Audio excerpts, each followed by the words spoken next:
Hello, my name is Mark Anthony Dubose Jr., and I was born July 4th of 1986. And today, I got it in me to hear about something that really put a lot of sparks some interest in me, and I would wonder what someone else would think about something of a concept like this. About, a lot of times I'm out here just thinking, and what goes on in my day to day is, who are you, me? Who are you, me again? To sit here and talk about this Jesus, like, what school have you gone to? Where have you, what have you researched and studied? What accreditation do you have to be able to speak about this one true God that rules and controls and manages and created this planet? And then I really got to thinking about something that someone said, that it's a concept of who is it in our nation, the United States of America. I'm not sure how it works everywhere else, but I do know exactly how it works here in the United States of America. The fact of you get in trouble for something, like, so let's say something's pretty serious. You're convicted of a charge that you're about to be sentenced to life in prison for taking somebody's life. And what comes down to the idea of who is the one in actual charge of putting that person in jail forever or setting them free. It's not a trained professional. It's not anybody that has gone to school for so long and knows this and knows that, like the lawyers or the judge. It's not the people on the sidelines that are even so highly educated to know how all the laws work and how everything works. No, it's the common, regular, everyday person, the you and me. It's the jurors that sit on that stand that are the ones that make the decision of, is this right or is this wrong? Is it a yes or is it a no? It's not a highly educated person in reality. It's a regular person. There may be some that are highly educated that are within the jurors, but it's just a range of just people that this isn't what we do all day long. We don't sit here and sit in courtrooms and study the law and work on this all day, every day, and consume our world in it. We didn't go to school for 6 to 8 to 10 to 12 years to be able to be here and want to do this. And in reality, we don't even want to be here. You're a juror on a stand, and in reality, you would rather be doing what you was doing, going back to your regular work that you're supposed to be doing. And in reality, for most of us, that's kind of like a going backwards type situation, because it's setting you up for failure in reality. You're not getting your pay from your work. You may be losing your job because of what's going down with here.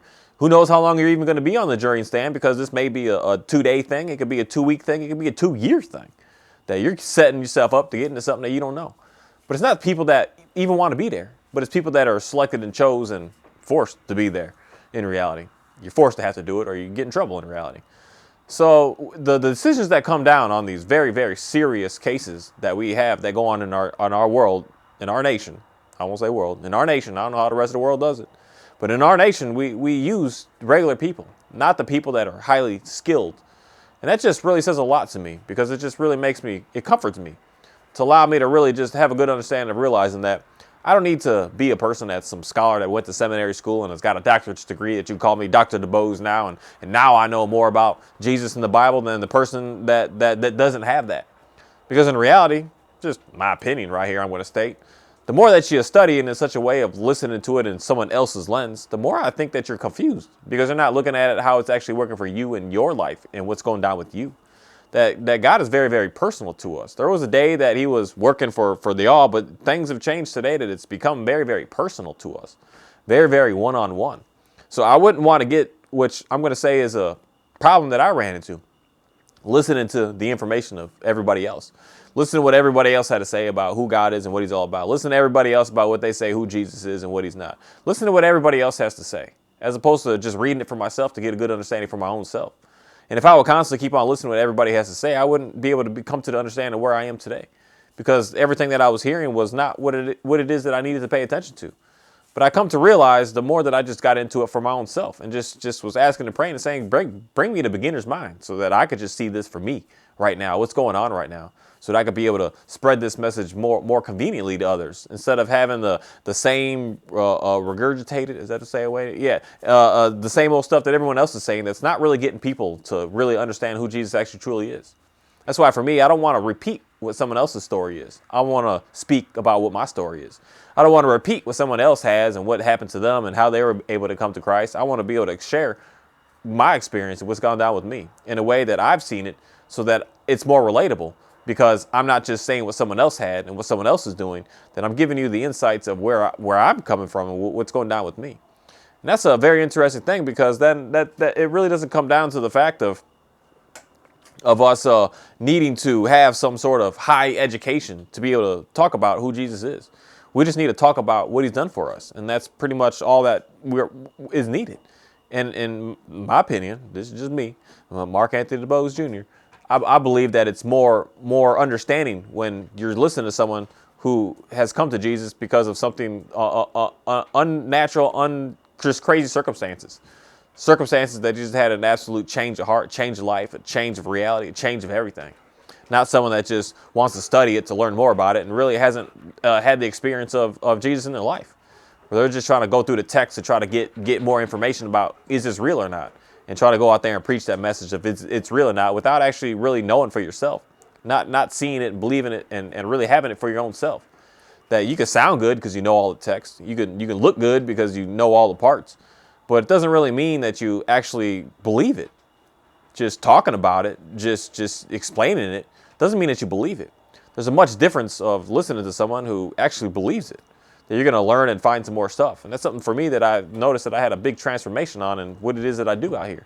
Because I started listening to people that believe it, not people that just talk about it.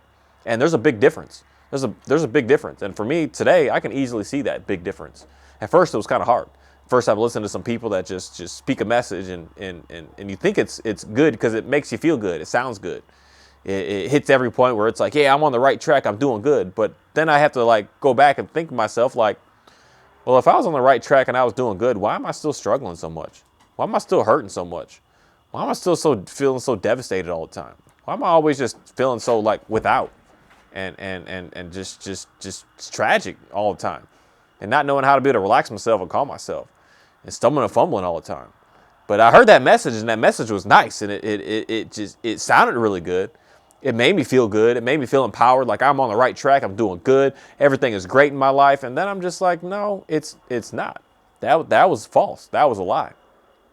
And I'm lying to my own self. And that's something that is very, very interesting because, you know, that's something that goes down in our court system in reality. There's some lying that goes on. There's some problems that go on. There's some complications that go on. There's some bending of the truth. If you don't want to say lie, I say lie. If you don't tell the whole truth and you tell half the truth, that's a lie. If you tell 90% of the truth and leave that 10% out, that's a lie. So we do a lot of that in there. And it's for us as the, say, regular people, the non-people that are in the courts and study and do all that to figure out what's going on here. What's actually happening here. Not the people that are studied so much into the law, studied so much into the book, studied so much into the Bible. But for the regular person to just read something and hear something and say, hey, what is that? That's interesting. To be able to understand what it is that you're going to get from it and what it is that that person is actually trying to say. Because there's some stuff that people are saying, but they have a meaning towards it that they're trying to push. But you start hearing different things. You start experiencing different stuff. That's something for me that I don't know what it is. That I've gone to a lot of churches in my life, and some of the churches I'm telling you I would go to, and someone would be speaking, and they were saying one thing, meaning something, but there was like a hidden thing behind what it is that they were doing. That they were saying things in like codes and cues and little things to try to just push their message to be like you're good and basically just, I don't know what it is, but most places are just always give to me. And their message is always cued towards that, give to me. Every message is, hey, you're good to go. Everything's great in your life. If you just do this and God's going to bless you, God's going to give you, and all you got to do is just give us a little more. That's just what I would keep on hearing, as opposed to just really explaining the true message of who Jesus is all about. Jesus isn't some money ticket that you give him some money and he's going to give you more back. Jesus isn't you do some good work for somebody and some good work is going to come back to you. Jesus isn't any of that. Jesus isn't, I'm not able to have no children and I want to be able to have some children. Jesus isn't, I'm late on my bills and please Jesus, can you help me pay my bills? Jesus isn't here for that. He's not here for that. Can he help with stuff like that? Yeah, sure. But that's not the whole purpose of why Jesus came to this land for us. That's not the purpose at all in any way. And a lot of times we're out here just not getting the whole true purpose of what's going down here.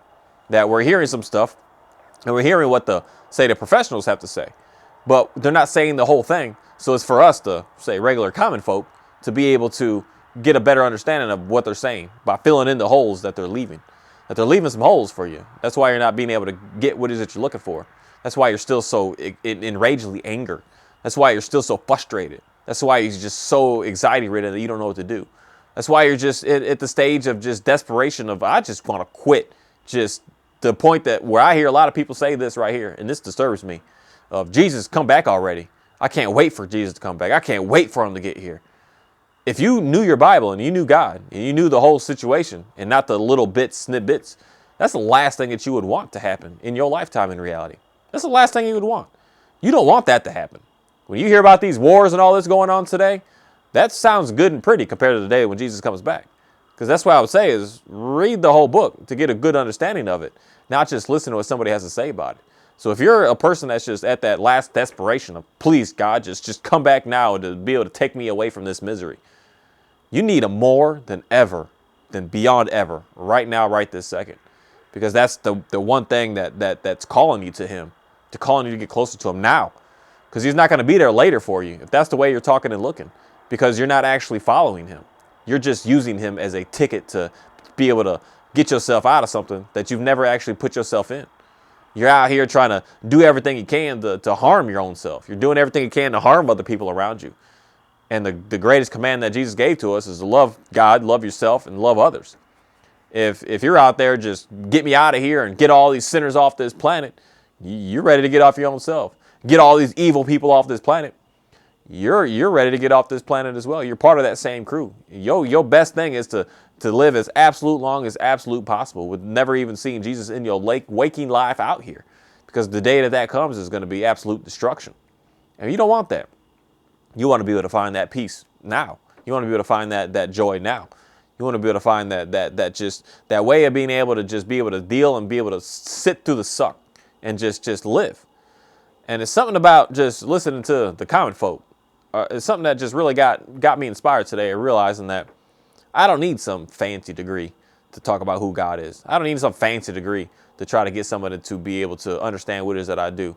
Because in reality, majority of what I do, even when it comes down to working with some dogs, I get a rare person to ask me. Rare. So out of 100 people, none of them. So maybe out of 1,000 people, one person says, where did you learn how to do this? What did you go to school to learn this? Nobody asked me. I know when that brings it up, just to say it, just to almost like I got to like dance around and make myself look like I know something from somewhere. But in reality, when I just see people and I put that leash on that dog and they see me work for about 15 seconds, nobody asks me where my education came from. How am I educated? How do I know this? How am I good at this? How did I figure this out? No one.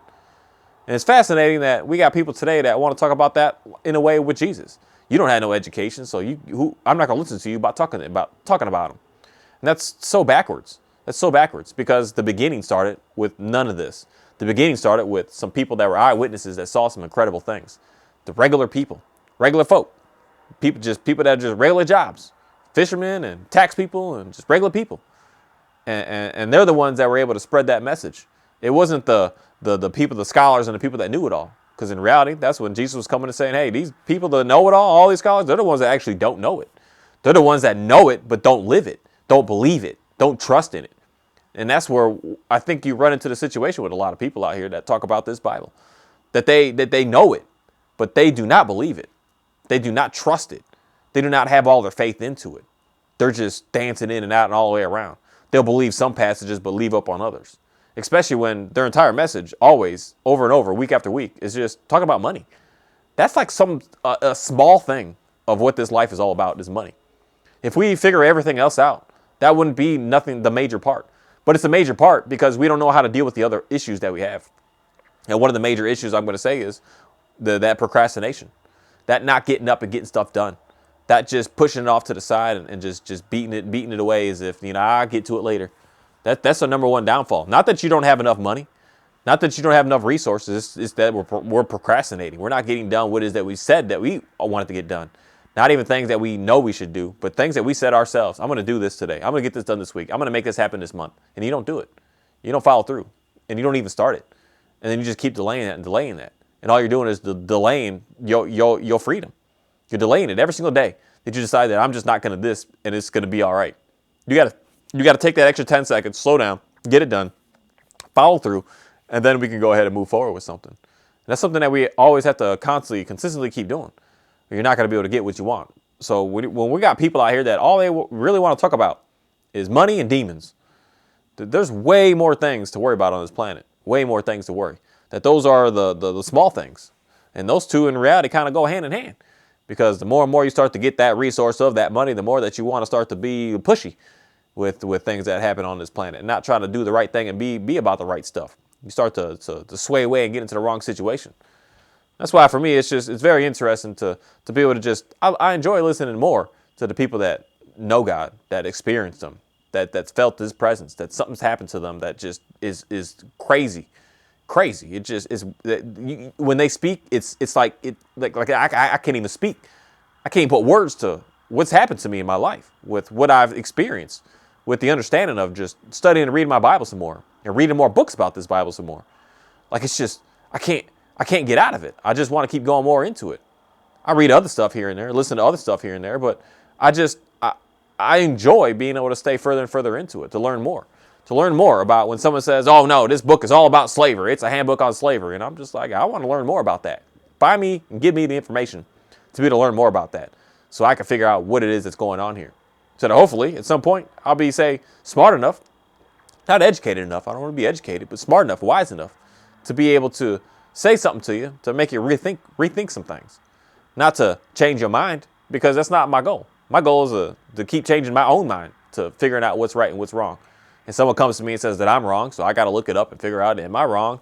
And if I am, then I'm going to switch it up and say, okay, I was wrong, and let me go ahead and move over here instead. But I'm not here to, in reality, try to change you to believe what I believe. It's for you to want to do on your own. And that's why I can say something that is very dangerous that we have on our planet today, that there is another religion out there that they base their religion on conquering and making you submit to their religion. And they'll come in and take all your family out, kill all your people. And if you got to confess the name of Allah. That's the way that works. But Jesus doesn't work that way. Jesus is like, he comes in and says, it's your choice, man. It's your choice. And I'm not even here to try to do something. I could do a miracle in your face, and it's still not going to be for you to say, you know what, I'm on board. Because that happened already. That happened millions and millions and billions of times already. That miracles have happened to people right in their face. The people that killed Jesus saw miracles in their face, saw the man do healings that they just could not understand. And they still wanted to harm him. They still wanted to just not believe him. They still wanted to push him away. They still wanted to get rid of him. And they wanted to get rid of him even more because of what he was doing. Because they felt like, oh, he's going to take all our followers away. So we got to get rid of this guy before he takes all our people. So even though they saw the miracles, they still didn't believe.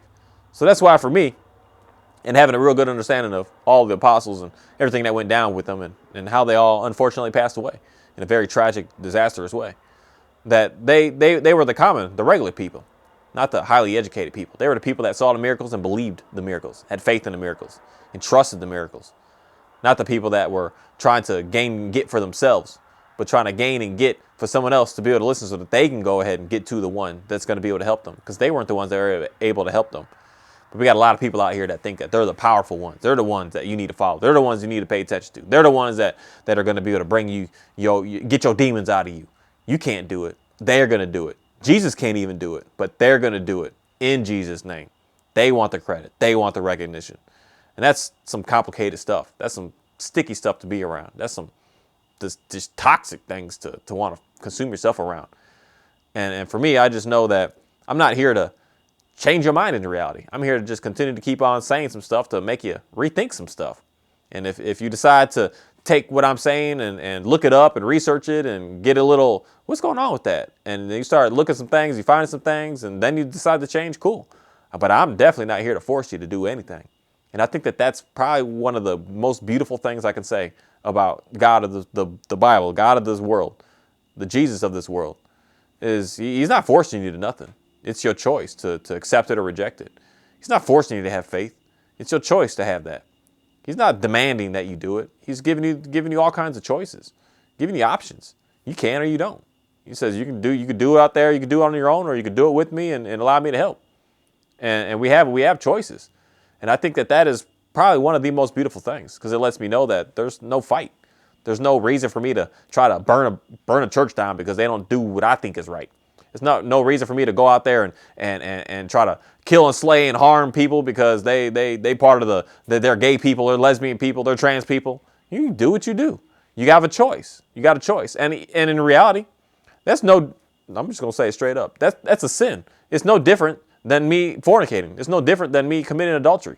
It's no different than me being a glutton. It's no different than me being jealous and envious. It's no different than me being a slander. It's all the same. But they've got some people out here that want to try to be like, oh, if you're gay, it's the worst of the worst. And it's like, it's no different than slandering somebody. If you're continuously still slandering someone, you're continuously still wanting to partake in homosexual activity, it's the same stuff. So that person that's trying to condemn that person, you're no better than them. We're all struggling out here. We're all not perfect out here. So there's no reason to be out here to just not want to even talk to, communicate to, trying to push them off to the side and trying to think that they're like less superior than you. That is not the message of Jesus in any sort of way, because we're all sinners out here. And it's all for us to know that we're sinning and know that we're working and know that we're struggling. But it's not a way of accepting it. I don't want you to accept the fact that I'm slandering. If you catch me and you see that I'm doing that, then yeah, you want to say something to me about it. Say, hey, buddy, you shouldn't be doing that. You got to get out of that. And then it's for me to understand I shouldn't be staying in that and doing that. That's the difference I'm going to say. If you're still wanting to willingly just constantly keep doing it all the time, now you run into a sticky situation. But it doesn't mean that you're less than me because that's what you're doing. It just means that you struggling a lot more than I'm struggling. You seriously struggling. And there are some things that, I will say it says it's an abomination over some other things. So I get that part of it. Because that's why I say if you're practicing and you're staying in it, that's where it's different. But if you're trying your best to get out of it, that's a whole different situation. That you struggling. But if you were just saying, I just don't care, I'm doing this and this just is what it is, you're headed to failure. And that's with any sin out here, any sin. If you're just saying, I know I'm not supposed to this, and you just say, you know what, I'm going to do it and I don't care. I'm doing it. Not that I'm messing up and I'm trying my best to get out of it, but you're just like, I'm following through with this. I just don't care. I'm going to steal. And I'm doing it. I know I'm not supposed to, but I'm just going to do it anyways. I'm going to keep consistently doing it every single day. Knowing that you're not supposed to. That you're running into a horrible situation now. Now you're hurting. Now you're not sleeping right. You're not feeling right. Things aren't lining up right for you. You're struggling. And that's for me to try to figure out how to be able to help you be able to get out of such a thing. But knowing that you're going to mess up and you're not going to always be perfect, that's going to happen. And don't try to beat yourself down about that. That's going to happen to you. Everything's not perfect and going to be perfect and always going to be just right all the time. You're going to have times that you're going to slip up and mess up. And that's the thing of what I think is the beautiful thing of the whole concept of the courtroom with the jurors. That the lawyer and the judge sees the same stuff every day over and over. The lawyers see the same stuff every day over and over. They see the same stuff. The judge sees all the little tips and tricks. I used to watch some stuff about people that are violating their probation because they're not supposed to have drugs and alcohol. This stuff was pretty interesting to watch on the YouTube. It's pretty neat to watch a little bit of it. But the people will say the same stuff. How come you tested positive for alcohol? And say, oh, this one thing that a lot of people, I heard at least 5 people say this. And the judges just look at them like, they just rolling their eyes like, I heard this 1,000 times already. They'll say, I went to a party and they had some juice, and I didn't know there was alcohol in it. Everybody says that same thing. So the judge just hears that over and over and over again. So her thinking is his thinking is already like biased in a way of like, this liar. They just say the same stuff, even though that one case, it might be real. They might not have known. They might have drank a little too much. It tasted so good. It was really nice. It didn't taste much like alcohol. I've had drinks before that didn't taste zero alcohol in it, but it'll get you going. And it might have happened on that one case. But there's 100 others that just lying. Just straight up lying. So the judge is looking at it a certain way. And then the lawyers are looking at it the same way because they hear the stories the same way. But then the jurors come in and they hear what's going on. And they hear something different now. They hear a story and they're just like, now it's for them to be able to figure out, was that the case or was that not? And they're going to be able to find that one case that's like, yep, that actually was an accident based on all of what they're saying. And that's us as the regular people out here that understand who Jesus is. We're going to listen to what all these people got to say, and then it's for us to see the reality, the real life stuff, the day-to-day stuff, the how things are in all situations stuff. Not just set up nice and got the right speech made and all this made. No, but just a real reality, not this fake stuff. And it's for us to put it together to figure out what's actually true. And I think it's an absolutely phenomenal thing to really think about with your day-to-day, with who you are as a person, that you are a very, very powerful person in a position to be able to speak about some very powerful things, that just because you're not educated in it doesn't mean that you can't talk about it. And in reality, the more uneducated you are, and the more that you're able to speak what these educated people are able to speak, kind of almost proves a little bit more to me personally of how powerful you actually truly are and how much you actually know. Because you didn't spend 8 years of school. You spent 8 months reading a passage here and there and understanding the Bible a little bit and really just 100% believing in Jesus. And you know more than that person that's been studying for 50 years. Like you'll find that situation. And how we are as human beings, we love to shut that person down. Oh, they're not educated. They don't know. But yet, how did they know it all? How do they know more? How do they have more insight? How are they more clear about each of these stories and all this stuff that's going on? It's because they actually believe. They're not just reading it on what the words are saying. The belief is what comes inside of us, and that's where the Holy Spirit really just starts to take over and starts to just really let us know what is true. And with that, I just want to say thank you for a very amazing day for me today. A day to be able to continue to just enjoy doing what it is that I'm doing. Even though I'm absolutely exhausted for one of the first times in a while, I don't know what it is, but I enjoy being able to get myself to that point. And one thing that I'm going to say is that I'm thankful for, and one thing that I want to challenge more people with, is the whole concept of exercise every day and it'll make you feel better and get your depression gone and things like that. You know, I was a person that didn't agree with that, but I was also a person that didn't actually follow through with that. So I couldn't agree with it because I wasn't doing it correctly. Whereas today, I think I understand a different way of seeing that work yourself till you tired. Like, do some exercise, do some walking, do some weight lifts, do some push-ups, do some sit-ups, do some crunches, do some dips, do some just sitting down on the couch and getting up and sitting back down and getting up for 15 minutes. Just do something to get you tired to the point that you're like, I got to stop because I'm tired. That's the thing, the key, I think, to be able to find that stress release. Not just doing a workout just half lazily and just semi being there.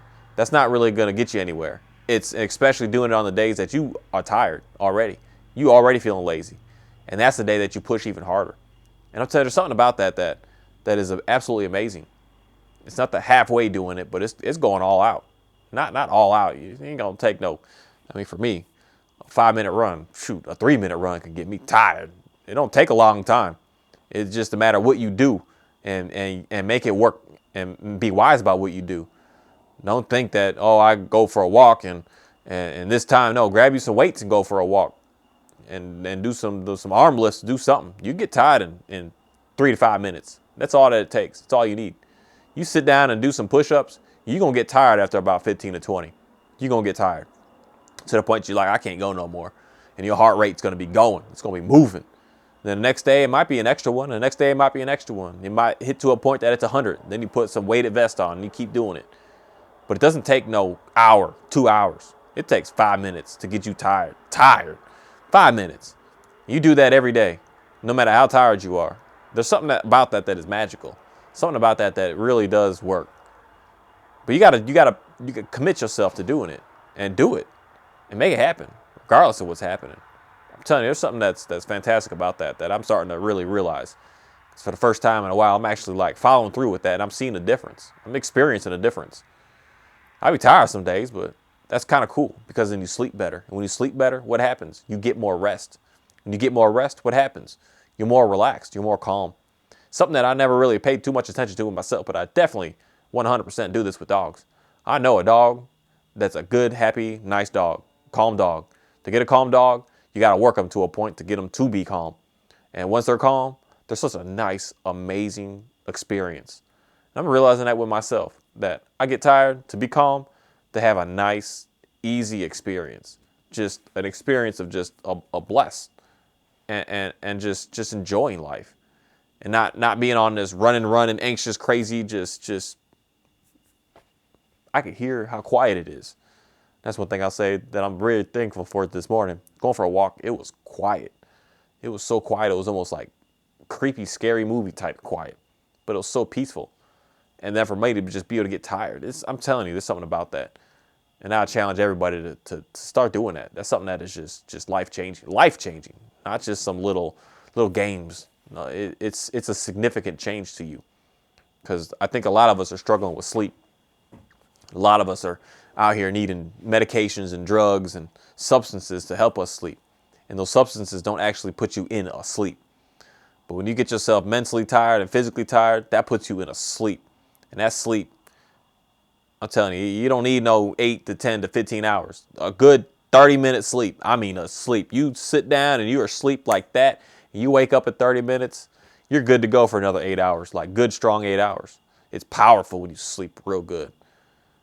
Man, that's something I'm just super thankful for, to be able to sleep real good. Thank you.